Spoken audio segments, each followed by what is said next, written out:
उतामितशेषानो यदन्येनातिरोहति एतावांश्च पूर्वा पारोष्वदिशाभूतान्यामृतन्दिवि विपारोधमुदे पुरुषाः पारोषेहाधवकलः ततो विद्वन्द्रकामसाफलानसने सूर्यो अजायत शोकाभायुषपादस्य मुखादजलायत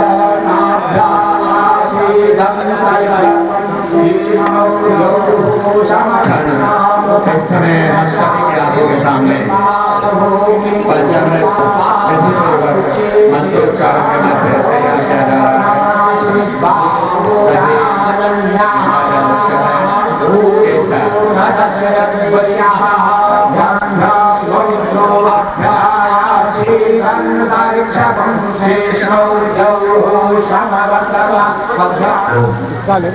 बेटा हटेंगे तभी तो किसका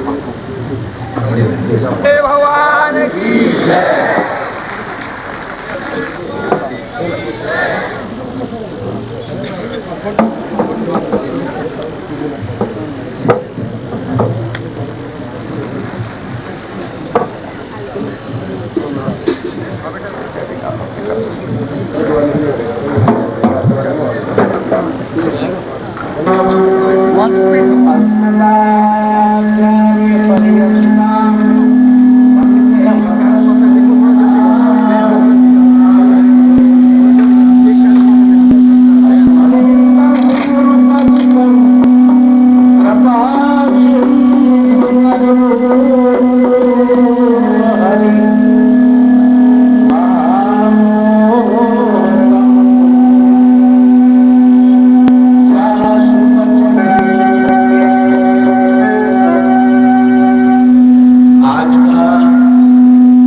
उनकी खुशी के लिए और परम जो हमारे शास्त्रों में वर्णित कि गुरु के बिना ईश्वर की प्राप्ति कभी नहीं हो पाई, उन्हें शरीर से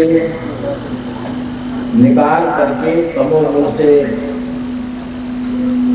शिव के लिए और रजोगुण से ब्रह्मा को और सतोगुण से विष्णु को, ये तीनों देवों का प्रादुर्भाव करते हैं अपने तीनों गुणों को और स्वयं गुणातीत हो जाते हैं, इसलिए इनका नाम गुणातीत है। निर्गुण है, निर्गुण शब्द को लेकर बड़े झंझट हो रहे हैं, पर वो विद्वान इस बात का विचार नहीं करते कि निर्गुण का अर्थ अगर ये करते उसमें कोई गुण ही नहीं है तो क्या भगवान मूर्ख है। निर्गुण का अर्थ है कि रजोगुण, तमोगुण, सतोगुण तीनों गुणों को निकाल देते हैं और उनकी जगह पर सत्य, चित्त, आनंद तीनों गुणों को समाहित कर लेते हैं, इसलिए उनका नाम निर्गुण है, जिसमें रजोगुण नहीं, तमोगुण नहीं, सतोगुण नहीं, जिसमें सत है, चित्त है, आनंद है, इसलिए उनका नाम सच्चिदानंद है। उन्हीं के तमोगुण स्वरूप भगवान शिव, उनकी आराधना, उनकी प्रसन्नता, उनकी पूजा या उनसे मनोभिलषित वरदान की प्राप्ति, दुखों का निवारण के लिए ये पर्व मनाया गया। जहाँ दूर दूर से गलियों आप देख ही रहे हैं, यात्रा करके आए हैं, तो सबसे पहले भगवान शिव की हम आरती करते हैं।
देवताओं की है, शिव की ही नहीं है।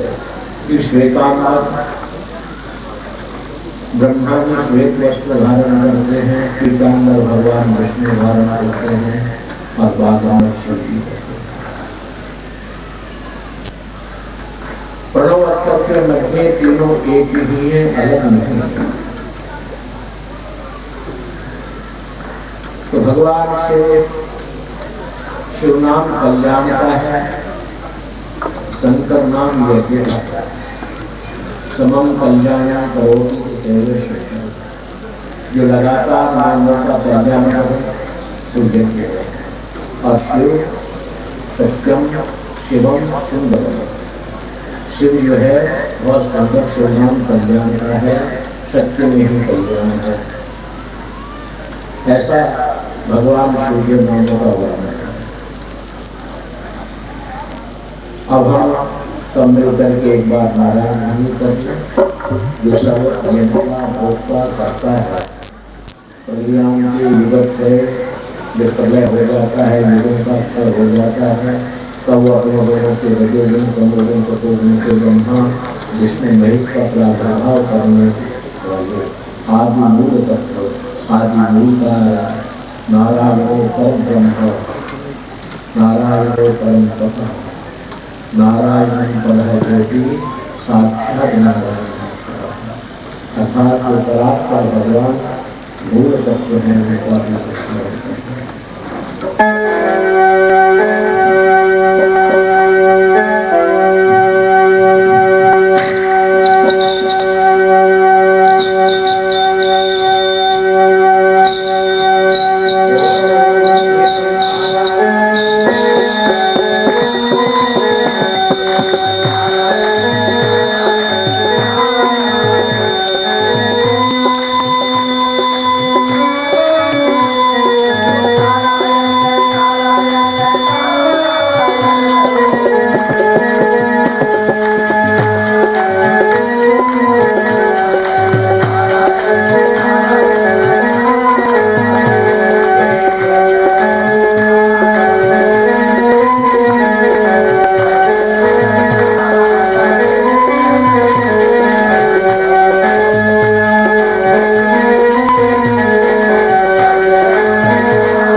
हर संतों ने, हर सदग्रंथों ने, वेदों ने, पुराणों ने, 27 स्मृतियों ने, वेदांत इसको परतत्व स्वीकार किया। भगवान शिव, भगवान ब्रह्मा जी तत्व, नारायण का तत्व है।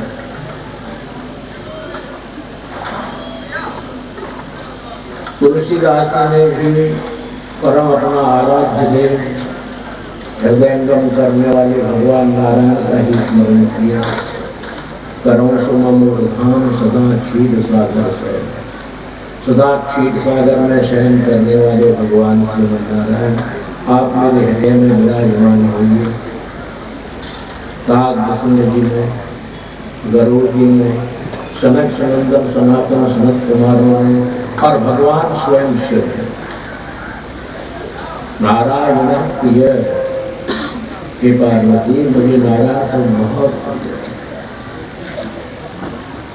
मैं इसके बिना नहीं रहता।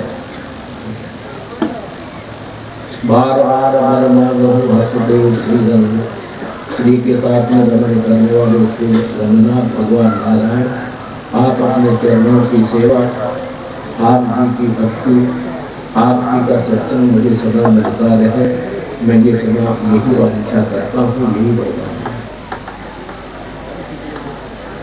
पंजाब क्षेत्र में बाबा नानक देव जी अर्थात गुरु अमरदास जी, अंगद देव जी, रामदास, इन 10 गुरुओं ने, गुरु गोविंद सिंह जी ने परतत्व नारायण को ही स्वीकार किया। 10वें वाजपेयी का नारा था सत्य श्री अकाल। सच्चा वही है, सत्य वही है, जो श्री का पति है, वही अकाल पुरुष की उपाधि दी जा सकती है। इसके लिए सत्य श्री अकाल, सच्चा सत्य पुरुष वही है जो श्री का पति है, और श्री का पति और देव नहीं हो सकता नारायण। और उन्होंने इतना भी लिखा कि तुम्हें चर्चा करो वर्ण चिन्ह जात पात नाहीन की है। शिवबार कंदर में भूषण भाष्य में लिखा कि उनके चिन्ह, उनके वर्ण चिन्ह संत हो सकते हैं, जिनकी जाति पाति का विशेष प्रकार का भेद नहीं है, हरि को विजय से हरि का हो। ऐसा उन्होंने लिखा और उस परमात्मा के नाम का गुणगान किया।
निराकार पूजा करते थे, ध्यान करते थे।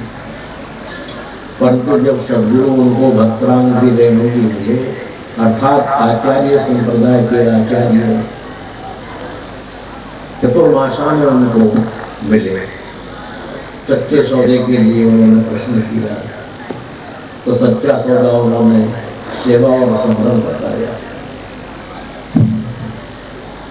नानक, जब तक कोई सेवा और संभ्रम नहीं करोगे तब तक तुम्हारा इस भवबंधन से पार होना संभव नहीं है।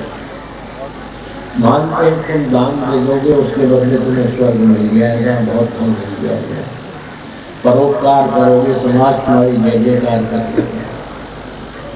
पुण्य करोगे, पुण्यात्मा कहला करके तुम दिव्य लोक में नहीं जा सकते, स्वर्ग लोक में, इंद्र लोक में जा सकते हो, यज्ञ करके इंद्र बन सकते हो। परंतु आवागमन को अगर मिटाना है जीवन के, अनेकानेक जन्मों के कष्टों को मिटाना है, बार बार जन्मने मरने के बंधन से तुम्हें हटना है नहीं, तो तुम सेवा और संग्रह करो। वही तुम्हारे आवागमन के दुखों को, संसारिक दुखों को, अनेकानेक प्रकार के दुखों को मिटने वाला वो भगवान का ही नाम है। उस नाम का जब मानव तप करता है, सेवा करता है, संग्रह करता है, तो शनि शनि शनि शनि सब पाप और पाप मिटते चले जाते हैं। बहुत से मेरे प्रेमियों की शिकायत आती है, मैं तो एक माला रोज करता हूँ, पर वो माला 27 मन की है, 108 की तो पता है, पर एक माला करता हूँ, पर भगवान मेरी सुनते हैं। बहुत अच्छी बात है। परंतु जब रोग ज़्यादा बढ़ जाता है तो औषधि भी उसी की अनुपात में की जाती है। हमारे जन्मांतरों के पापों का समूह बड़ा भारी हो रहा है, और उसमें अगर एक 27 मणके की दाने की माला का स्मरण किया जाए तो बताइए कैसे दूर होते। अतिशय रगड़ कर ही जो कोई, तो अनल प्रगट चंदन से होगी। चंदन बहुत ठंडी लकड़ी है, पर संघर्षण करने से आग पैदा हो जाती है। ठीक उसी ही तरह से उस प्रभु के चरणारविंदों का, उसके नाम का हम मनन करते रहे, तो ये ऐसा हो ही नहीं सकता कि पाप नहीं। रुई के घेर में माचिस की तिल्ली जला करके डाल दी जाए और रुई न जले, तो इसका मतलब माचिस में आग नहीं। आग हो और रुई न जले, ऐसा कैसे हो सकता है? सिद्धांत कीजिए। अर्थात पाप और पापों को मिटाने के लिए सेवा और संग्रह होती है नहीं, जो हृदय में जलती है, अर्थात उनका प्यार उमड़ता है, और तो पाप और पाप आप करते हैं, रहते हैं, पर उतना हम अभ्यास नहीं करते, उतनी हमारी रुचियाँ नहीं होती, क्योंकि भजन करना एक नीरस विषय है और सेवा करना भी नीरस है। क्योंकि हम तो ये चाहते हैं कि सेवा करके तो हमें पैसा मिल गया, मान मिल गया, धन मिल गया, वैभव मिल गया, जय जयकार हो गया। तो हमने सेवा क्या की? हमने तो मान बनाया, मान बढ़ाया। क्योंकि ये नीरस इसलिए है कि स्वयं में कष्ट भोगना पड़ता है और को सुख देना पड़ता है। परोपकार में अपने आप की जान माजी पर लगानी पड़ती है, औरों की जान बचानी पड़ती है। औरों के दुख को मेटा जाता है, स्वयं दुख को ग्रहण करता है।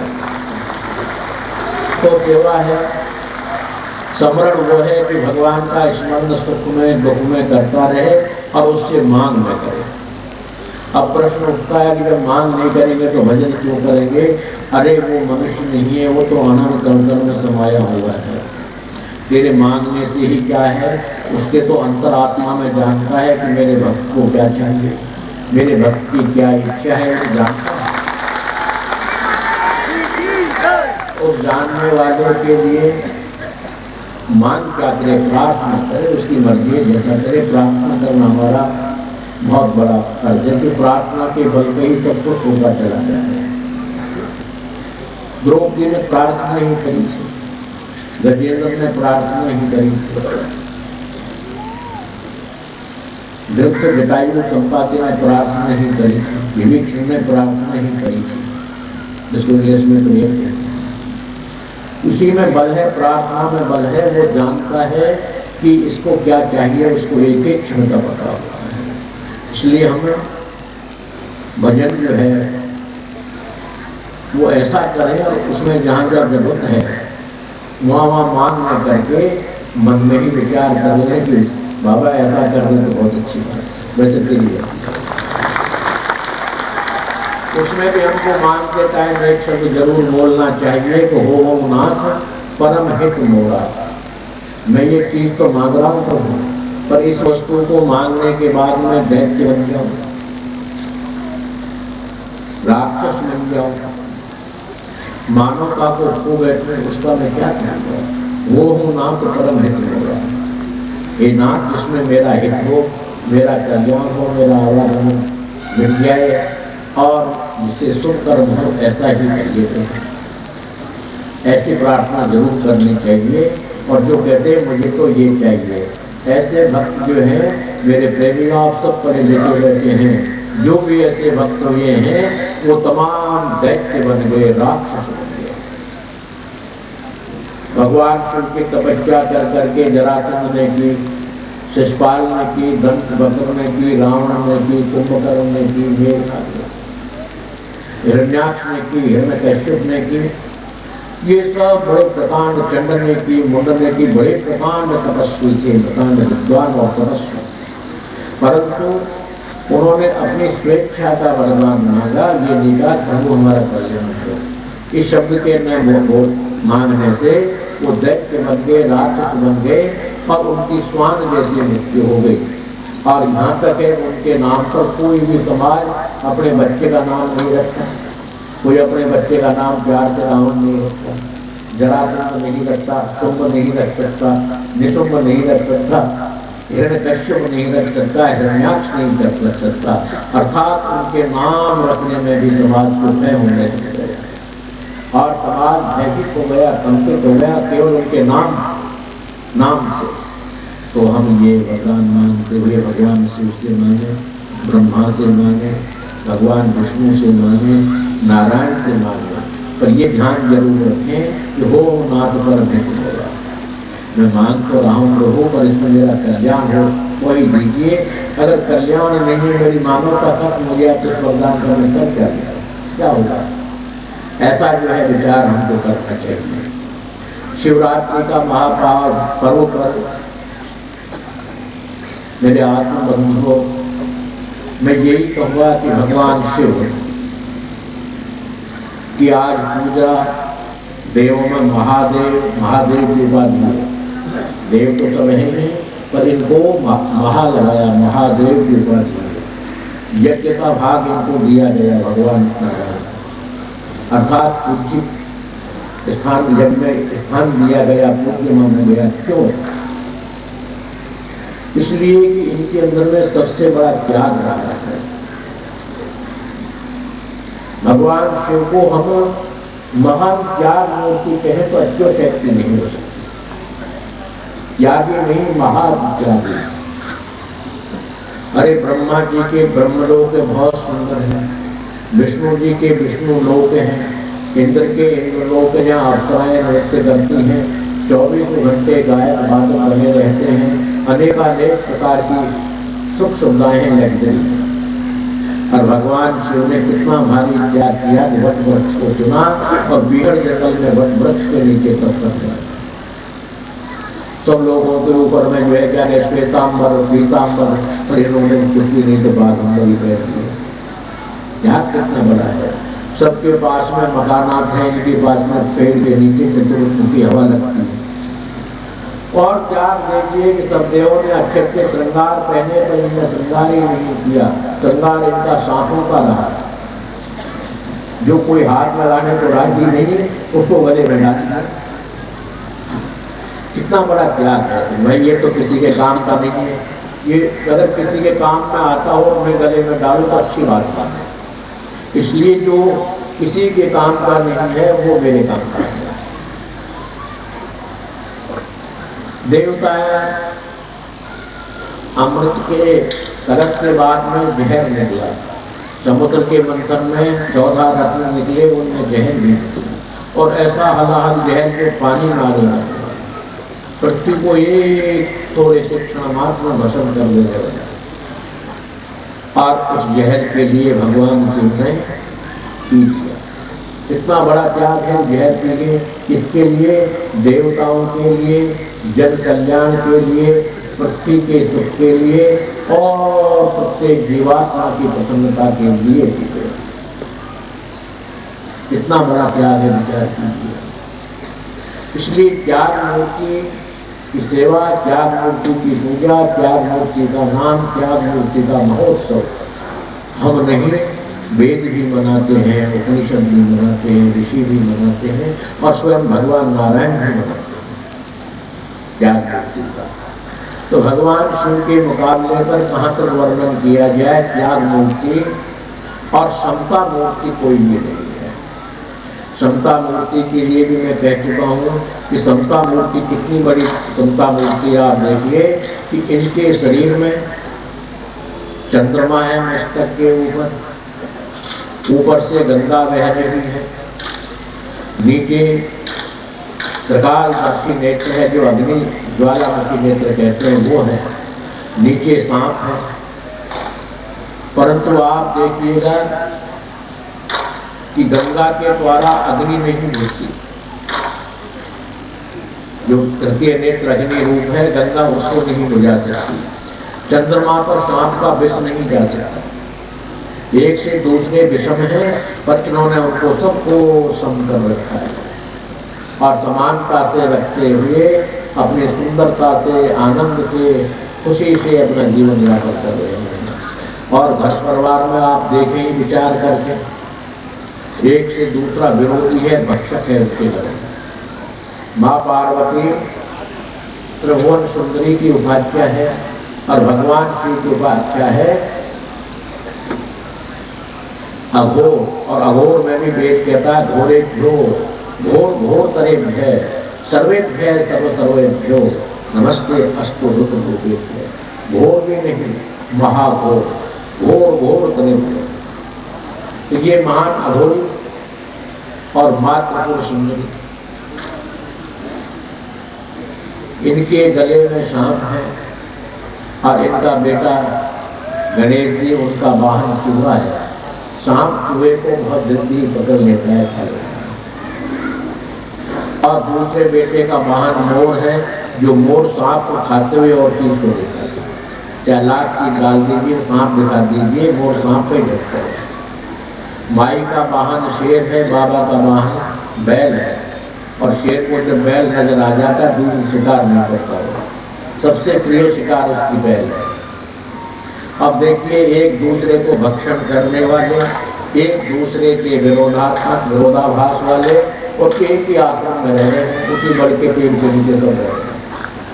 अलग अलग उनके बेडरूम नहीं है, ड्राइंग रूम नहीं है, लैट्रिन बाथरूम नहीं है, सब एक बड़ के पेड़ के नीचे सब रहते हैं और दूर दूर नहीं रहते, दीवारों के बीच में नहीं है, एक साथ सब रहते हैं और एक दूसरे के लिए कभी बैल विरोधाभास नहीं करते। बैल अपनी जगह पर बैठा हुआ है, शेर अपनी जगह पर बैठा हुआ है और सांप अपनी जगह पर आनंद ले रहे हैं, मोर अपनी जगह पर आनंद ले रहा है। ऐसा कोई प्रकार का विक्षेपक नहीं होता। यह समता, इसको समता कहते हैं कि भगवान शिव के अंदर में इतनी समता, इतनी तपस्या बल है, इतनी समता बल है कि एक दूसरे के कलह के वातावरण होते हुए और हम रात दिन शिव की पूजा करते हैं, शिवरात्रि मनाते हैं, सब प्रकार का आनंद करते हैं, गुरु को स्नान कराते हैं, गुरु ब्रह्मा, गुरु विष्णु, गुरु देव महेश्वर मान कर स्नान कराते हैं। परंतु यहाँ से जाने के बाद वही झगड़े, वही लड़ाइयाँ, वही घर के कलेश, वही विघ्न, वही झगड़े। तो मैं कहूँगा इसके बजाय तो मैं माने तो अच्छी बात है। अरे किसी इष्ट को माने, किसी गुरु को माने तो कम से कम उसके आचरणों का अनुसरण करें।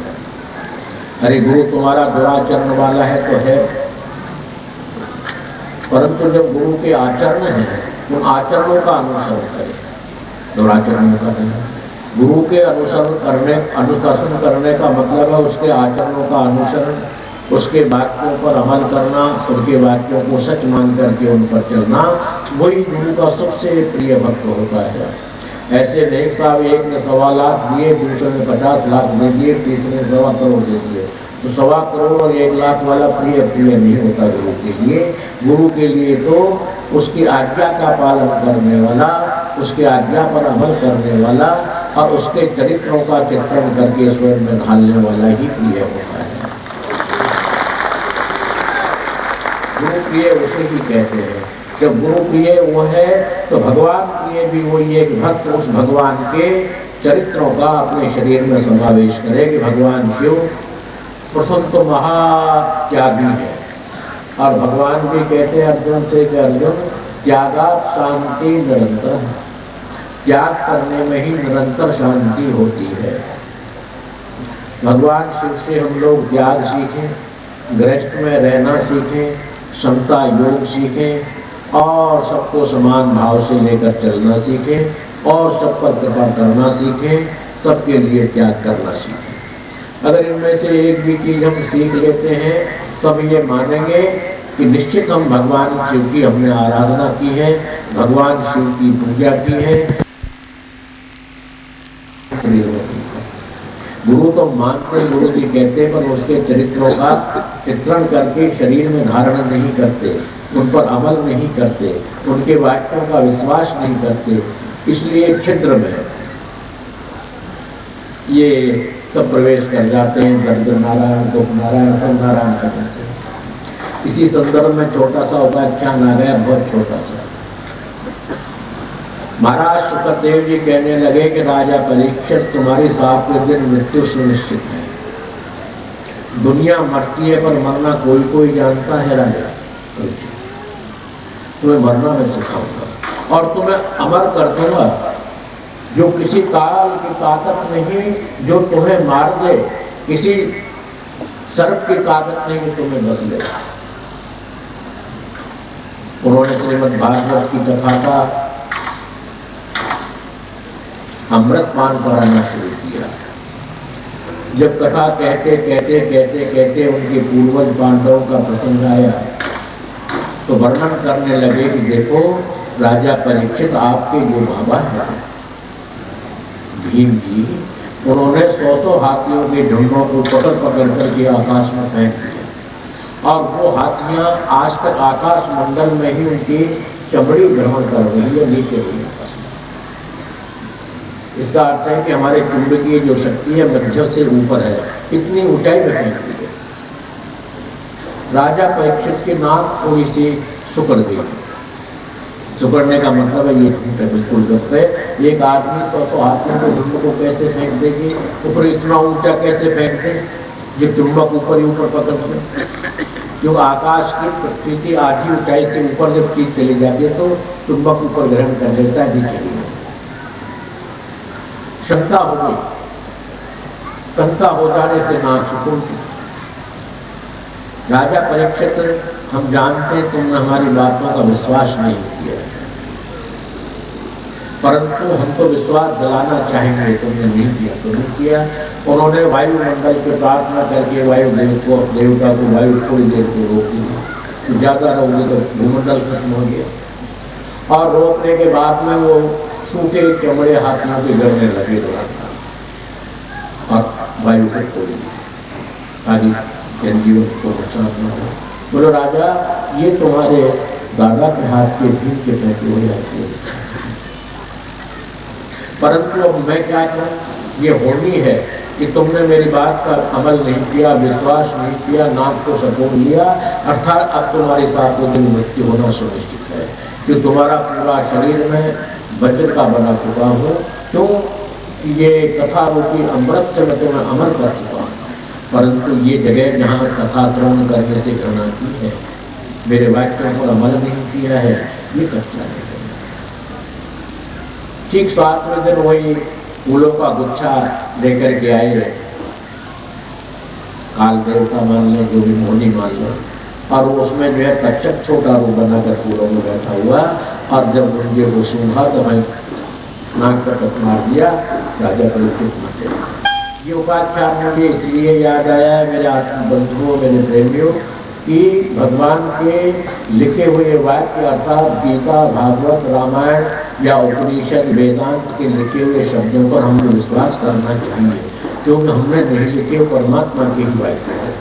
और अपने गुरु के द्वारा कहे हुए शब्दों पर भी विश्वास करें, चाहे वैसा होगा या नहीं होगा ऐसा संदेह न करें, फिर ये ऐसा होगा ही। मुझे इसमें प्रयास करना चाहिए, मुझे कोशिश करनी चाहिए, ऐसा होगा। ऐसा विश्वास हम लोगों को करने पर ये शिव भगवान भी कल्याण करेंगे, ब्रह्मा भी कल्याण करेंगे, विष्णु भी कल्याण करेंगे। और तीनों स्वरूप जो गुरु है, जो ब्रह्मा विष्णु महेश का रूप है, चौथा पर ब्रह्म नारायण का स्वरूप है। कृपा सिंधु नर रूप हरि, तुलसीदास जी लिखते हैं कि कृपा सिंधु गुरु कृपा का पूर्ण सागर है, और नर रूप हरि दिखने में नर है, खाता है, पीता है, सोता है, रोता है, ऑपरेशन कराता है, सब कुछ करता है। परंतु कृपा सिंधु नर रूप हरि, परंतु साक्षात वो हरिनाम नारायण का ही स्वरूप है, उसमें भेद लेश मात्र नहीं किया जा सकता, उसको कभी झुकाया नहीं। तो किसी प्रेमी को ये शंका हो कि जब ये नारायण रूपी है तो ऑपरेशन की क्या जरूरत पड़ गई। मेरे प्रेमियों, भगवान श्री राम मनुष्य बन के आए तो उनके पैरों में जूतियाँ भी नहीं थी, चरणपाद पाँव भी नहीं थी, खड़ाऊ भी, उनके लिए भोजन की व्यवस्थाएं भी, और उनके लिए रहने के लिए बर्तन वस्त्र पहनने के लिए, रहने के लिए पर्वत की जो भी कहीं बना ली तो ठीक नहीं, खुले में सो गए।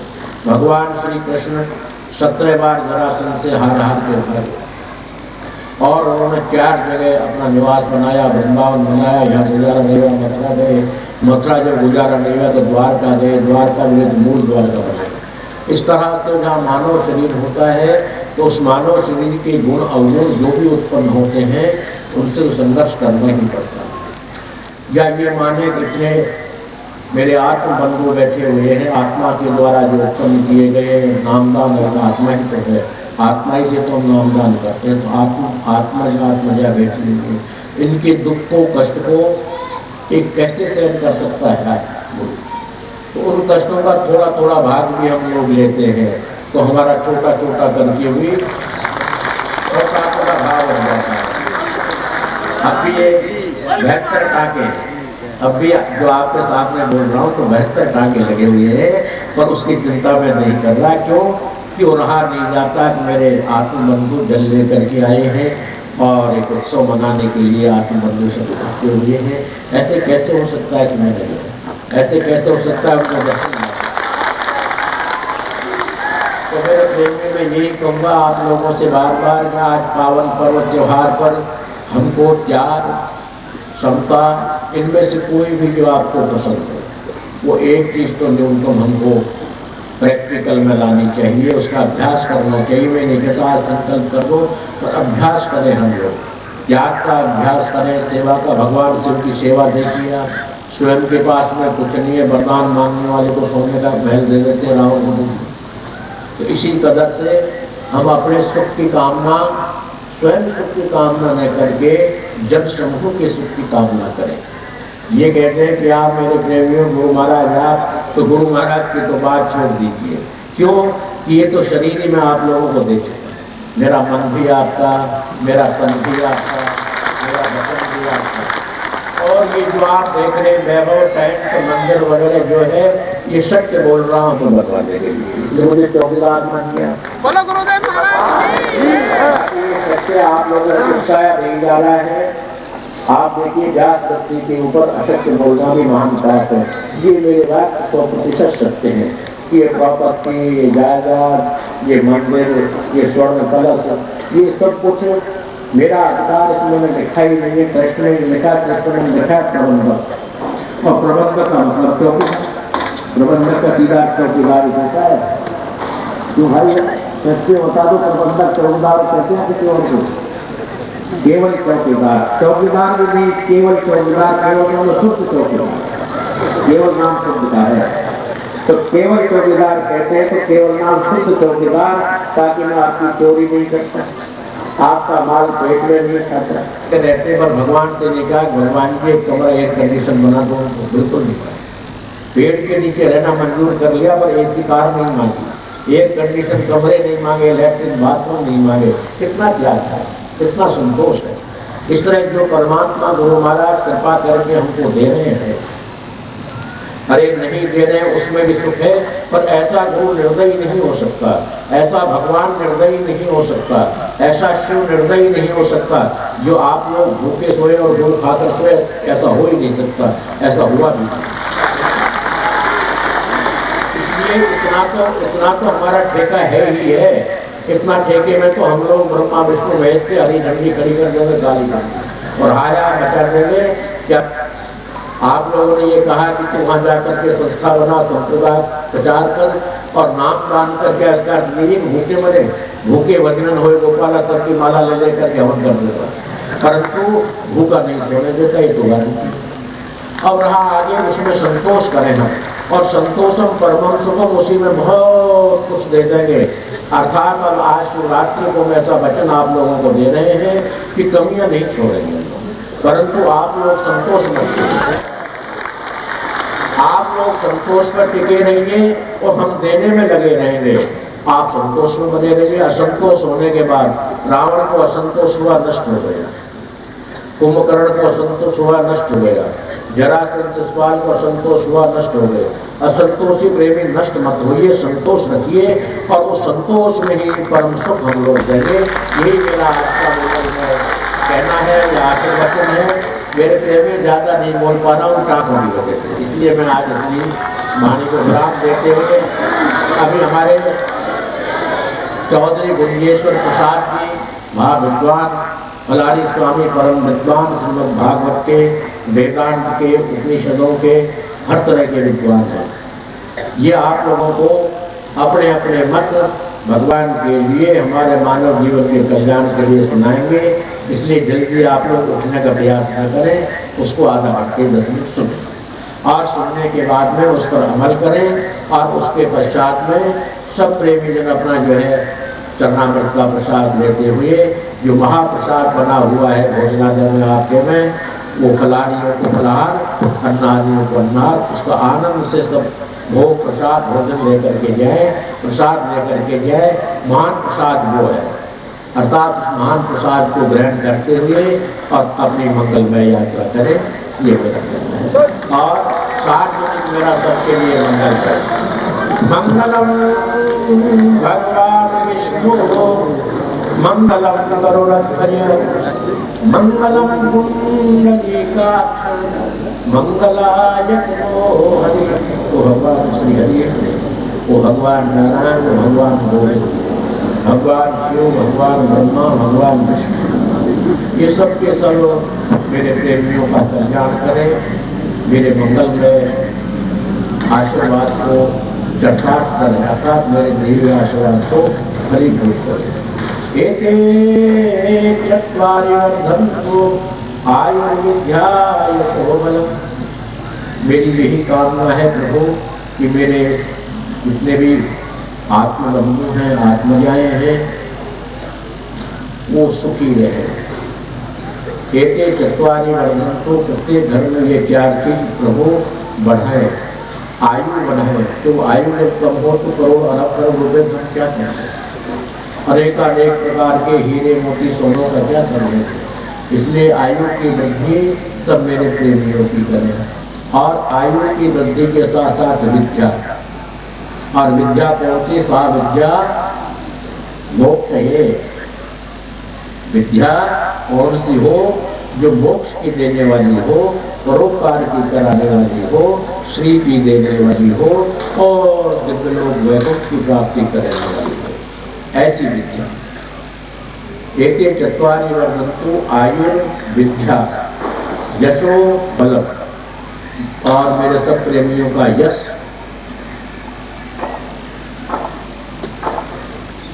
नत्तम देवम, नत्तम देवम का मतलब है रात और अभिवृद्धि की ओर हो, अर्थात यश की प्राप्ति हो। और बलम, शरीर बल भी, आत्म बल भी, बुद्धि बल भी, तीनों ही बल की अभिवृद्धि हो। अर्थात हे प्रभु, हे मेरे मंगलमय करने वाले भगवान, हे गरुड़ भगवान, हे श्री हरि भगवान, आप ये तीनों ही बलों की वृद्धि, धन की वृद्धि, आयु की वृद्धि और सुख की वृद्धि, नित्य प्रति अहर्निश उत्तरोत्तर बढ़ाते रहे, यही मेरी भगवान श्री हरि आपसे प्रार्थना है। और ये मेरी प्रार्थना आज शिवरात्रि को सफल हो, अर्थात चक्रार्थ हो और सफल हो, ऐसी मेरी मैं प्रार्थना करता हूँ प्रभु। और सबके लिए मैं भगवान की, श्री लक्ष्मी नारायण भगवान की। पुण्यश्री ने अस्वस्थ हालत में भी अधिक से अधिक समय हम सभी को देकर के प्राप्त किया है। आप सभी की ओर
गोविंद भजन में जब तिल नहीं माने।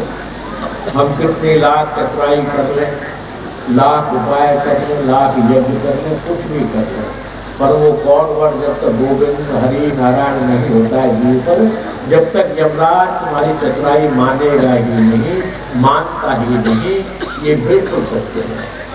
इसलिए हरि बोल, नारायण बोल, राम बोल, कृष्ण बोल, गोविंद बोल, ये सब उसी के पर्यायवाची शब्द हैं, उसी के नाम रूप शब्द हैं। इनमें किसी शब्द को हम याद रखेंगे तो कौन वर जब सुना देंगे यमराज को, लो नारायण गोविंद राम। मेरे प्रेमियों, वो तुरंत ही मार पीट के हाथों की जगह तुम्हारे चरण धोने का काम करने लग जाएगा, तिलक चंदन लगाएगा, माला पहना।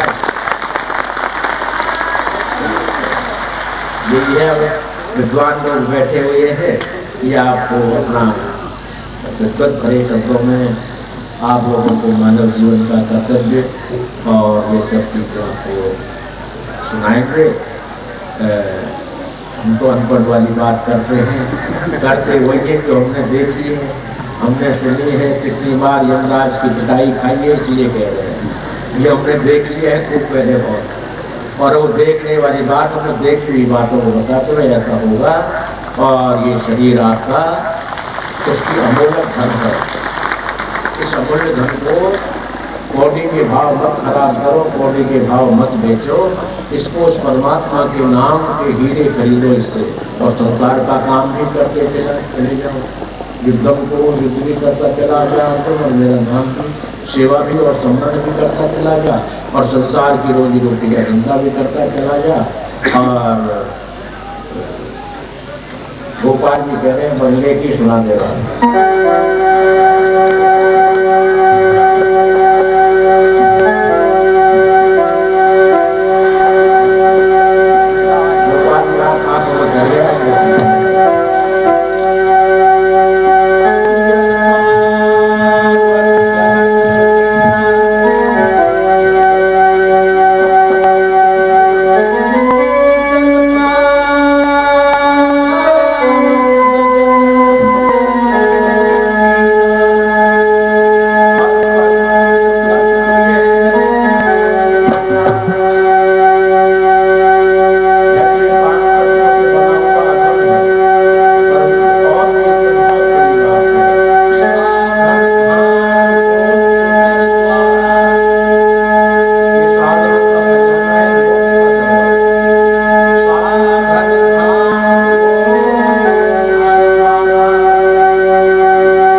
भगवान शिव की प्रसन्न तो है ही, अगर वो प्रसन्न नहीं होती तो हम यहाँ तक आ ही नहीं सकते थे। उनकी कृपा अगर नहीं होती तो उनके शब्द हम सुन ही नहीं सकते थे। तो ये तो मैं शंका करनी ही नहीं चाहिए कि भगवान शिव प्रसन्न नहीं हो तो परम प्रसन्न है। पर प्रसन्न और ज़्यादा जब ही होंगे जब इस शरीर को मोक्ष का द्वार हम मान लें, इस शरीर के द्वारा परोपकार करते रहें और सेवा करते रहें। सेवा के लिए बाबा ये नहीं कहते बाबा के चरणों को तुम मालिश करो, सेवा सेवा है। समाज की सेवा, सरकार की सेवा, गरीब दीन दुखियों की सेवा, अपने गुरु घर की सेवा, जिस तरह भी बन सकते हो आप कार सेवा, धन सेवा नहीं कर सकते हो, शरीर सेवा जरूर करें। और ये सेवा में ही भगवान स्वयं प्रसन्न होते चले आए हैं। क्यों भगवान जितने भी हमारे भगवान हुए हैं उन्होंने ये निश्चित कर दिया कि सेवा किए बिना मोक्ष नहीं हो सकती।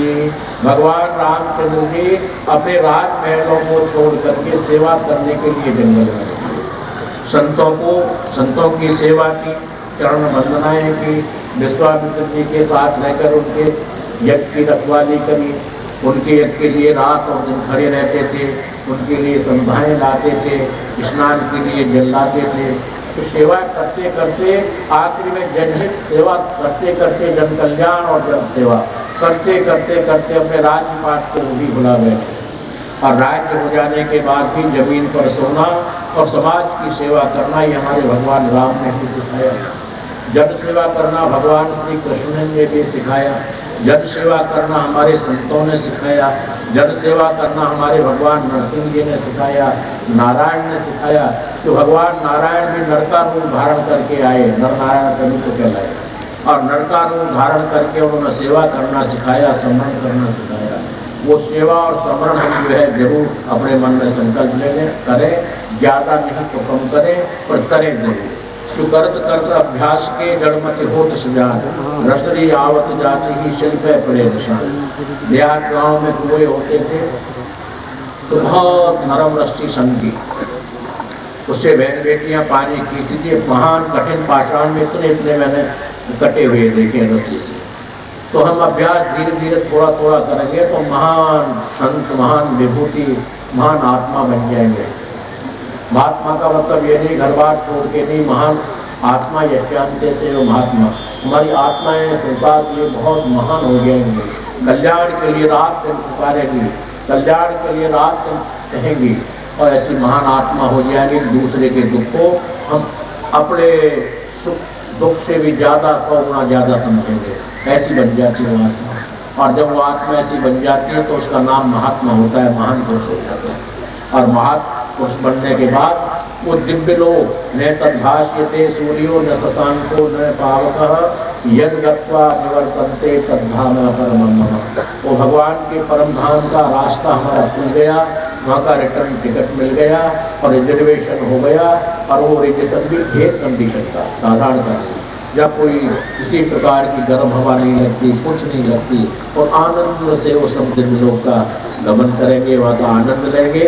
रिटर्न टिकट से कहने का जब आना चाहेंगे तो यहाँ आ जाएंगे, फिर चलेंगे। एक तरफ का ही नहीं हुआ तो जब देता नहीं, तो रिटर्न टिकट में आनंद रहता है, वहाँ का आनंद लिया। और यहाँ जैसे आप लोगों के बीच में हम आनंद ले रहे हैं, टिकट हमारा वहाँ का कटा हुआ है। जब भी जाएंगे टिकट कन्फर्म करा लेंगे, फिर पहुँचेंगे, फिर मन आ गया। इस तरह से आनंद ही आनंद है। इस आनंद की प्राप्ति सेवा और समरण होगी मेरे प्रेमियों। मैं शिव रात्रि को या शिव पर्व को या शिव महोत्सव को यही बार 3 बार कह चुका हूँ, यही कहूँगा। और मेरा मंगल में आशीर्वचन और संतों से आप सुनिएगा, भागा दौड़ी मत कीजिएगा।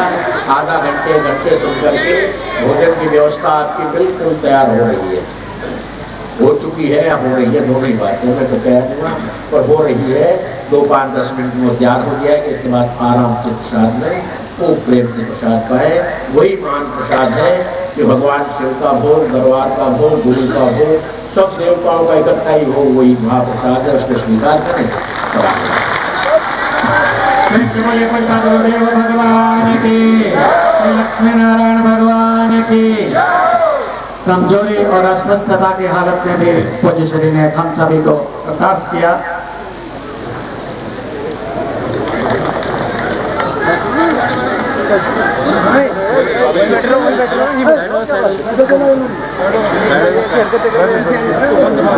सतगुरु महाराज की। इस हालत में भी अपने भक्तों के सामने अधिक से अधिक समय, अधिक से अधिक शक्ति आज के दिवस पर खोज लेने खाते कई दिनों से हम सभी को प्रतीक्षा थी अपने आराध्य देव के दर्शन करने की। मैं आप सभी को प्राप्त हो रहे हैं। पुनः साथ होंगे, कृपया आप बैठिएगा, धैर्य नहीं करिएगा। अभी जैसा कि सभी ने निर्देश दिया था, मंच पर उपस्थित वृद्धजनों में हम आज के दिवस का प्रवचन करेंगे और कुछ देर विश्राम करने के पश्चात कुछ पुनः मंच पर उपस्थित होंगे। तब तक के लिए मैं सबसे पहले